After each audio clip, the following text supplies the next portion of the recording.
부상하고 있는 중국이라는 기회에 러시아가 편승하면서 세력 균형을 맞추고 안보 극대화를 추구하는 구조. 한신대 국제관계학부 박상남 교수가 설명한 중국과 러시아의 관계입니다. 중국은 14억 명의 인구를 바탕으로 스마트 제조업을 공격적으로 육성해 나가고 있는데요. 보시는 것처럼 GDP가 1경 6,847조 원으로 미국에 이어 세계 2위, 구매력 평가 기준으로는 GDP가 3경 2,387조 원으로 미국을 압도적인 차이로 따돌리고 1위. 반면에 러시아는 중국 GDP의 10분의 1에도 미치지 못하고 있는 데다가 중국이 수출하고 있는 국가들의 비중을 보시면 러시아는 1.8%밖에 되지 않습니다. 중국이 러시아에 10년 동안 수출해도 미국의 1년간 수출하는 규모보다 더 작은 수준이죠. 자, 그런데 중국과 러시아의 관계를 단순히 이렇게 무역 통계 수치로만 보면 절대 이해하는 것이 불가능해집니다. 그런데 절대 복잡하거나 어렵지는 않습니다. 여기서 조금만 자세히 보면 쉽게 알 수 있는데요. 중국은 여러분들도 아시다시피 제조업으로 먹고 살고 있죠. 제조업을 잘 발전시키려면 엄청난 규모의 에너지가 필요한데요. 러시아가 최상의 파트너입니다. 미국 에너지관리국에 따르면 러시아의 천연가스 매장량은 47,805빌리언 큐빅미터, 이란, 카타르, 미국, 사우디 등을 모두 제치고 압도적인 세계 1위입니다. 석유 매장량도 세계 8위로 미국이 보유한 석유의 2배를 거뜬히 뛰어넘는 수준이죠. 물론 미국을 견제하는 안보협력, 해양강국화, 다자협력체제 구축, 1대1로 AIIB 등 수많은 조약과 국제기구들을 통한 협력 관계를 모두 함께 종합선물 세트로 설명해 드려야 더 정확하지만 오늘은 스펙타클한 무역과 실질적인 경제적 이익 측면에서 설명드릴게요. 이렇게 러시아가 중국이 가장 필요로 하는 천연 자원을 풍부하게 갖추고 거리까지 가까우니 당연히 사우디, 카타르 등의 중동 지역에서 실어 나르는 것보다 운송 비용이 훨씬 쌉니다. 자, 그런데 여기서 지금보다 더 싸게 러시아에서 천연가스를 수입하기 위해서 중국과 러시아가 무려 2896km 길이의 가스관을 550억 달러, 하나로 65조 1750억 원을 투자해 만들었습니다. 지난 2014년 러시아 시베리아 이르쿠츠크 코빅타 가스전과 극동 야쿠티아 공화국의 차얀다 가스전에서 나오는 천연가스를 중국 동부 지역까지 이어버린 것입니다. 시베리아의 천연가스를 중국으로 공급하는 가스관, 이름도 거창합니다. 시베리아의 힘. 이 대규모 가스관이 약 5년 만에 완성되어 이번 달 초에 개통식을 개최하였습니다. 월스트리트저널에 따르면 중국과 러시아는 2019년 12월 2일 가스 개통식을 개최하고 즉시 천연가스 공급을 개시한 것으로 전해졌습니다. 국제에너지기구가 최근 발표한 자료에 따르면 내년에 세계에서 가장 많은 천연가스를 수입하는 국가는 중국일 것이고 2024년이면 전 세계 가스 수요의 40%를 중국이 담당할 것이라 전했습니다. 세계 최대 규모의 가스를 보유한 러시아와 세계에서 가장 많은 가스를 소비하는 중국. 이렇게 쿵짝이 잘 맞으니 두 국가는 베스트 프렌드가 될 수밖에 없습니다. 러시아의 푸틴 대통령도 이렇게 말했죠. 중국은 에너지 자원이 필요하고 러시아가 그 자원을 갖고 있다. 자, 여기서 이렇게 생각하시는 분들 계실 겁니다. 중국과 러시아가 시베리아의 힘 가스관을 설치해서 대박인 건 알겠는데 도대체 한국과는 무슨 상관이 있지? 라고 말이죠. 자, 그런데 지금 여기 지도를 자세히 보시면 지금 이 선들이 러시아의 천연가스 파이프라인들을 나타내고 있는데요. 여기 이 빨간색 선이 이번에 중국과 러시아가 사인해 만든 파이프라인입니다. 이것이 지어지면서 러시아 사할린으로부터 북한과 붙어있는 블라디보스토크까지 이미 가동 중인 또 다른 가스 파이프라인과 이번에 만든 파이프라인이 연결이 된 것인데 세계 1위 천연가스 보유국인 러시아가 이제는 유럽뿐만 아니라 중국과 북한에 원하는 규모를 매우 저렴한 비용으로 자유롭게 보낼 수 있게 된 것이죠. 즉 지금까지 본 파이프라인들에 비해서 상대적으로 매우 짧은 길이의 파이프라인, 북한을 통과해 남한까지 연결되는 파이프라인 하나만 건설하게 되면 한국이 획기적으로 비용을 줄여 러시아로부터 값싼 천연 자원을 수입할 수 있게 된다는 뜻입니다. 기름 한 방울 나지 않는 국가 대한민국이 1년에 수입하는 석유와 가스 규모만 100조 원에 육박한 상황인데요. 천연가스를 러시아로부터 싸게 수입해 온다면 단순히 이 100조 원이라는 비용이 낮아지는 것이 아니라 한국에서 최대의 골칫거리로 꼽히고 있는 미세먼지도 획기적인 수준으로 줄일 수가 있게 됩니다. 현 정부도 이를 위해 미세먼지 배출량이 심각하게 많은 석탄 발전을 대신해서 미세먼지 배출량이 3분의 1, 초미세먼지는 8분의 1 수준까지 획기적으로 줄일 수 있는 친환경 에너지, 천연가스로 대체하려 하고 있습니다. 천연가스의 유일한 단점이 높은 가격이었는데 이를 한방에 해결해버릴 수 있는 것이죠. 현재 한국은 단순히 어느 국가가 천연자원을 더 싸게 파는지만 계산해서 수입하고 있는 것은 아닙니다. 국제 정치까지 고려해야 하는 것이 현실인데요. 가장 대표적인 예로 미국을 상대로 한 한국의 무역 흑자 규모를 줄이기 위해 일부러 미국으로부터 상당한 규모의 셰일가스를 수입해오고 있습니다. 트럼프 미국 대통령은 현재 미국의 무역 흑자를 줄이면 미국인들이 자신을 영웅으로 생각할 것이라는 착각에 빠져 있기 때문에 미국과의 무역을 통해 떼돈을 벌고 있는 국가들에게 흑자 규모를 줄이라고 압박을 넣고 있고, 한국도 어쩔 수 없이 미국의 셰일가스를 수입해야 하는 상황이죠. 자, 그런데 이제는 미국도 한국을 대하는 태도를 완전히 바꿔야 할 때가 다가왔습니다. 러시아의 블라디보스톡에서 북한의 두만강을 시작으로 강원도 원산시로 들어와 고성군까지 가스관을 세운다는 계획인데요. 사실 이 사업은 문재인 대통령의 참여정부 시절, 즉 지금으로부터 16년 전에 추진하기 시작하였는데요. 지난해부터 최근까지 이전과는 차원이 다른 수준의 심상치 않은 움직임이 감지되고 있습니다. 한국가스공사와 러시아의 국영가스회사 가스프롬이 지난해 4월에는 대구에서, 한 달 뒤에는 상트페테르부르크에서 비공개로 실무진들이 만난 것으로 알려졌는데요. 수년 전에 단순히 형식적으로 체결했던 업무 협약 수준이 아니라 실무진들의 만남이었다는 것에 초점을 두어야 합니다. 얼마 지나지 않아 문재인 대통령은 독일에서 신베를린 선언을 하게 됩니다. 나는 한반도 신경제지도 구상을 가지고 있습니다. 북한 문제가 진전이 되고 적절한 여건이 조성되면 한반도의 경제 지도를 새롭게 그려나가겠습니다. 남북러 가스관 연결 등 동북아 협력 사업들도 추진될 수 있을 것입니다. 여기서 멈추지 않습니다. 올해 10월에도 한국가스공사와 러시아의 가스프롬 관계자가 무려 60명이나 모여 회의를 가졌는데요. 이성민 가스연구원장과 최양미 기술사업본부장을 비롯해 주요 인사들이 모두 모인 만큼 중요한 자리였습니다. 자, 그런데요, 북미 관계가 쉽게 회복되지 않아 북한에 대한 미국의 제재가 완화되지 않으면 북한을 통과하는 가스관 사업은 사실상 어렵다고 볼 수 있죠. 하지만 북한이 러시아의 가스를 한국에 들여올 유일한 경로가 아니라면 이야기가 완전히 달라집니다. 실제로 중국이 러시아의 천연가스를 한국에 공급할 해적가스관을 함께 설치하자는 제안을 한 것으로 확인이 되었습니다.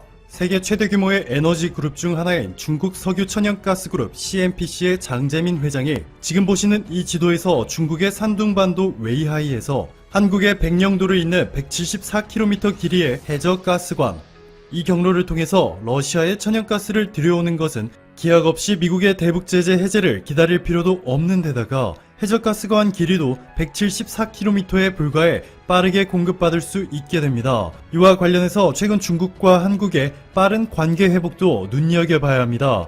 배달의 민족을 운영하는 한국의 유니콘 기업 우아한 형제들과 한국 최초의 신선식품 유통회사 마켓컬리에 투자해 대박 수익을 기록한 경험이 있는 중국 최대 규모의 사모펀드 힐하우스 캐피털은 미국, 중국, 홍콩 등의 법인을 두고 60조 원의 자산을 운영하고 있는데요. SK차이나가 1,000억 원, 힐하우스 캐피털이 9천억 원을 투자해 1조 원의 공동펀드를 만들기도 하였습니다. 이 펀드는 SK가 중국에서 신사업 투자를 통해 중국 내 영향력을 적극적으로 확대해 나가는데 사용하게 되는데요. 중국 1위 사모펀드가 함께하게 되었습니다. 해마다 11월 11일 열리는 중국판 블랙 프라이데이 광군제에서 올해 246조 원이라는 사상 최고의 실적을 기록한 가운데 하루 만에 한국의 위니아 대우가 드럼 세탁기 26,000대를 판매, 4초에 한 대씩 판매가 되었고, 애경산업의 화장품은 지난해보다 371% 높은 실적을 기록. 이외에도 닥터자르트와 LG 생활건강도 295%, 187%의 놀라운 성장을 기록했습니다. 사드 여파에 따른 중국인들의 혐한 감정이 잠식된 것을 확인할 수 있었던 행사였습니다.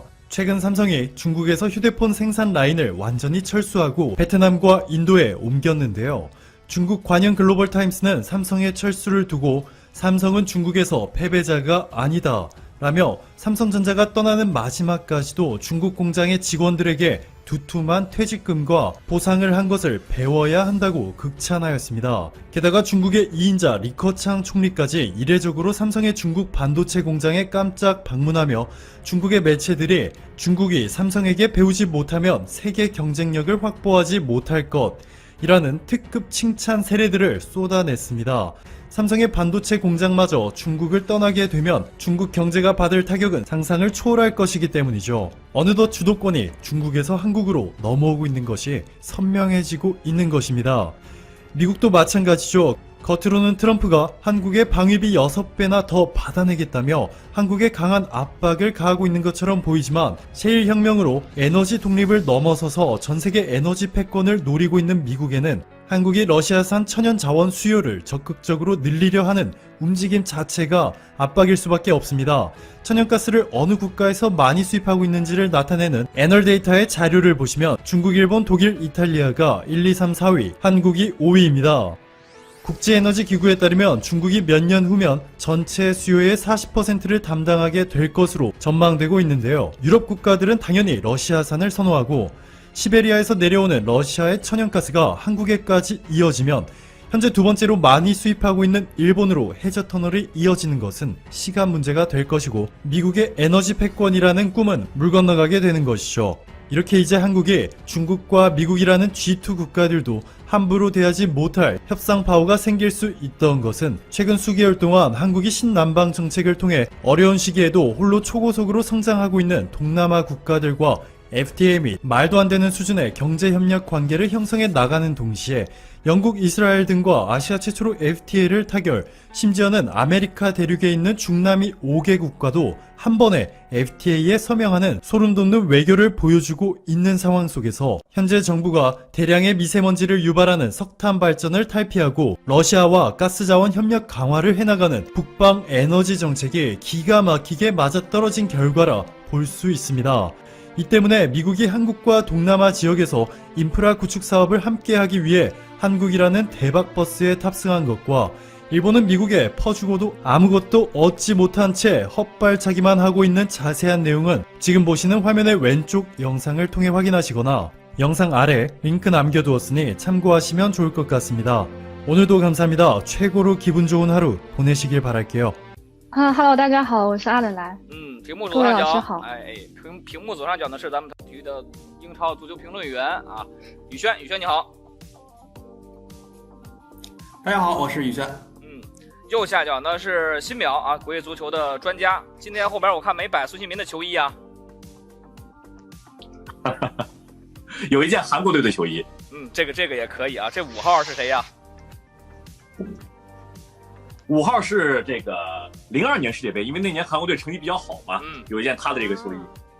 好啊，然后呢，左下角是大家非常熟悉的中国最大的热刺球迷组织的话事人啊，热刺节操巷的话事人芷代，欢迎你。大家好，我是节操巷的芷代。今天呢，我们请到的4位专家呢，有国际足球的专家，有咱们的英超评论员，也有采访过孙兴民的这个记者，也有这个热刺这支球队的最热爱他的这个中间中国的一批球迷的这个话事人，对，有帅哥也有美女。咱们的目的呢，就是从不同的角度来，通过大家这个不同的观点、不同的角度去分析一下对于孙兴民的一些看法。首先来说第一个话题啊，孙兴民最近2个赛季状态火热，是什么让他完成了这样的蜕变？大家来简单的聊一聊。阿冷先来吧。好的，就是我从一个迷妹的角度来看，我可能觉得这个不是一个蜕变吧，而是他就是一点点肉眼可见的进步，最终累积出来的结果。其中一个原因肯定是因为这2年穆里尼奥来了热刺之后，关注度变高，然后他在身上随之而来的流量也变得更多了。然后再加上他这几年神仙球特别多，好像大家会觉得他比想象当中要强，但是他其实是一点一点在变强，而且是一直都在变强的路上。他每一个赛季的数据基本上都比前一个赛季要好，然后在木鸟体系下面，他的优势也能够得到最大空间的发挥。今年的射门转化率也特别高，然后还有一点比较重要的就是跟凯恩的默契也得到了升华，这点让我非常的羡慕。就是其他球员传球都是找人或者那个路线，但是凯恩传给他的时候是找那个预判空间，就他知道孙兴民会跑到哪个位置，所以他就直接把球传过去就好了，就是这样就会就是对传球的精准度的要求会降低吧，所以说这种默契是很难得的。然后我觉得还有一点在我心中特别重要的就是他的性格，这点可能就是没有其他人能够发现吧。就是我觉得我为什么会喜欢他，就是因为不是因为他在场上有多么厉害，而是因为我在跟他接触的过程中发现他是一个特别可爱的人。就举个例子来说，就是他去热刺的第一个赛季，我也住在白鹿巷旁边，然后我经常会去白鹿巷看球，当时坐在那个白鹿巷的媒体区其实是靠近球员通道的，然后比赛中场或者比赛结束的时候，球员都会从球员通道走过，然后我当时就是非常开玩笑性质的去跟他说欧巴欧巴，然后跟他挥个手什么的，我也不奢求他能够给我回应，但是他每次都会跟我点个头啊，或者鞠个躬啊，或者心情好的时候会给我比个耶，或者就是比个大拇指什么的，我就会觉得这个男生好可爱，然后就好有礼貌。非常暖啊。阿冷呢，实际上是就是您说，阿冷继续啊。对，我就从那个时候开始，然后在线下跟他接触，然后包括采访他，就觉得他真的是一个很有礼貌的人。所以我有时候在想，他从小就是受这么严酷的训练，然后每次去到哪里，父母都会陪在身边。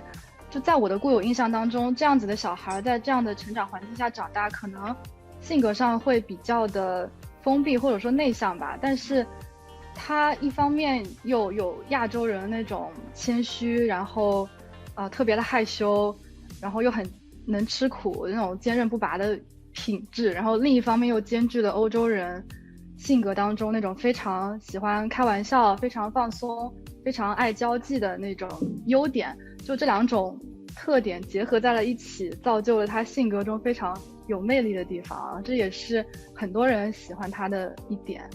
然后我就觉得他的这个性格这方面可以为他在欧洲踢球扫清很多障碍，可以让所有人都爱他，然后包括球员、教练和任何的球迷。我相信接触过他的人都会觉得他是一个很好的人。阿冷呢，实际上是从教练员，包括这个孙兴民的这个搭档哈里凯恩专业的角度分析了这个赛季为什么孙哥可以有这种蜕变，而且人都说了不是蜕变，是积累到了一定程度的升华。我只是针对这个话题讲，对吧？你这个显得我有点这个没听讲是吧？光看颜值了啊。然后呢，通过这个性格表达了对于孙兴民的一种认可。因为呢，我们在场上很多时候是你很难接触到孙兴民，不太知道他的生活底下是什么样的。阿冷呢，通过一个非常专业的角度，一个近距离的接触的角度，分析了性格这方面，也可以给孙兴民的这种提升啊，或者说在整个欧洲的影响力啊，适应这个欧洲的足球啊，带来了很大的帮助啊。接下来宇轩来聊一聊你对于孙兴民的一些看法啊。那孙兴民呢，其实这周一在采访他的时候，给我留下印象最深的就是，确实是一个很谦逊的人。因为有问到他，作为现在当之无愧的亚洲一哥，怎么样看待这个头衔？然后他马上就否认说，我从来没有认为自己是亚洲最强的啊。我说你给我举一个例子啊，你能够举出来比你在亚洲还要强的球员吗？他说我不知道，但是我从来没有这样想过。然后呢，就是采访当中呢，也把很多对于他的称赞，对于他这个赛季表现的称赞全部转给了穆里尼奥和他的队友。就这两点来说，我觉得是很难得的。为什么？因为有很多的球员在到了一定的高度之后呢，他们可能会迷失自己。但是孙兴民在他刚刚步入巅峰期的这一年当中，始终能够保持一个非常冷静的视角去看待自己所取得的成就，这一点其实对我来讲，我觉得是非常不容易的。好，宇轩呢也是刚刚完成了对于孙兴民的采访，表达了这个孙兴民的谦逊，实际上能够让他在整个欧洲立足，也是一个很重要的原因。接下来呢，新淼啊，来通过你的角度聊一聊对这个话题的一些看法。我觉得孙兴民这些年的实力一直保持在一个非常高的一个层次。为什么说这两年的状态，或者从数据上反映出来他的效率会变得更高呢？我觉得从波切蒂诺时期也好，还是今年的上赛季后半段到今年的穆里尼奥也好，热刺队的一个比较适合他发挥的一个打法是非常重要的一个原因，就是我们常说这个楔形进攻。我印象很深的就是今年11月份的时候，当时从咱腾讯体育看英超的比赛，热刺打曼城那场比赛的时候，凯恩收到一个比较靠后的一个位置，就把曼城的整个防线给带出来了。所以说，其实是给到了在两翼很大的空间，可以让孙兴民来发挥。这种楔形进攻的方式，我觉得一方面是发挥到了哈里凯恩最大的优势，另外一方面也是发挥了孙兴民这种他的速度啊，他的这种爆点的能力啊，也是发挥的非常的好。所以说，从这2年来看的话，虽然感觉其实啊，我觉得刚刚这个阿东老师说的特别好，就是他一直其实很强，只不过是这2年有了更合适的战术，有了更合适的体系，能让他在数据上面展现出了似乎往上更走了一步。这是我觉得他为什么这2年的这个状态越来越好的一个原因吧。新淼呢也是通过这个技战术的角度啊，来表达他和阿冷的观点一样。我改一改，好吧？你改一改，只是之前没发挥出来，这个赛季发挥出来不是蜕变啊，原来就有啊。所以你其实刚才新淼那个说的非常有道理。为什么之前说热刺神奇四侠的时候，孙兴民没踢得那么好？埃里克森、德雷阿里、哈里凯恩、孙兴民太低调了。然后你现在阿里这个是吧？什么情况咱就知道了。埃里克森这已经走了一段时间了，然后反而就剩下哈里凯恩和孙兴民的时候，这2个人在这个战术体系之下产生了最为默契的一个数据的爆发。接下来呢，请这代啊，你作为一个专业的、疯狂的热刺的球迷，而且接触过很多中国的热刺的球迷，通过你们对于热刺的这些年的一个表现，来聊一聊对于孙兴民这个赛季爆发的一些看法吧。首先我非常同意刚才几位老师说的，不管是从他的性格也好，不管是这个赛季穆里尼奥对楔形进攻这个战术名词，我觉得非常的切合。那我就说一些大家可能不知道的一些2个转折点吧，就真的你们因为这个问题是孙兴民近2个赛季状态火热的转变是为什么？那我就觉得其实有2点是比较重要的一个转折点。第一点是他的军训，就是他那个服兵役的事情，因为我们都知道他是在18年的8、9月份的时候去打亚运会嘛，那个时候是赛季中期，就3个赛季刚开始才1个月到2个月的时候，当时我觉得不管是列维也好，不管是热刺俱乐部也好，不管是当时的主教练波切蒂诺也好，都是非常支持他的，并且在他去参加亚运会之前就给他了一份长期的合同，给他了信心，不管你这个亚运会有没有拿到金牌，有没有把这个服兵役这个枷锁在他身上这个枷锁能够卸掉，俱乐部都是完全充分的支持他的。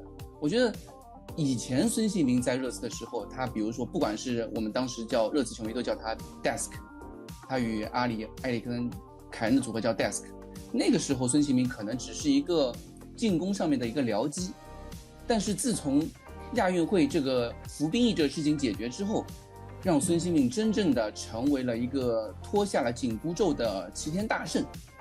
从那个时候开始，他的性格展现出一种让我们焕发出了一种让我们觉得更为兴奋或者说更为欢快的那种神情，在他眼中就洋溢出来了。他的比赛永远可以看到更精彩的微笑，这是我觉得是一种性格上的一种改变，或者说他心理负担上面一个改变。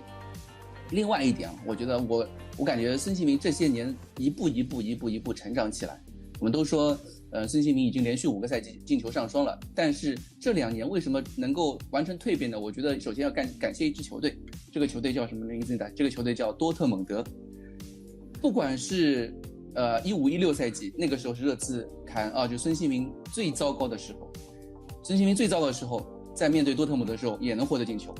然后17-18赛季小组赛双杀淘汰多特蒙德，小组晋级，也是让孙兴民开启了欧战进球之路。到了18-19赛季，其实大家都知道18-19赛季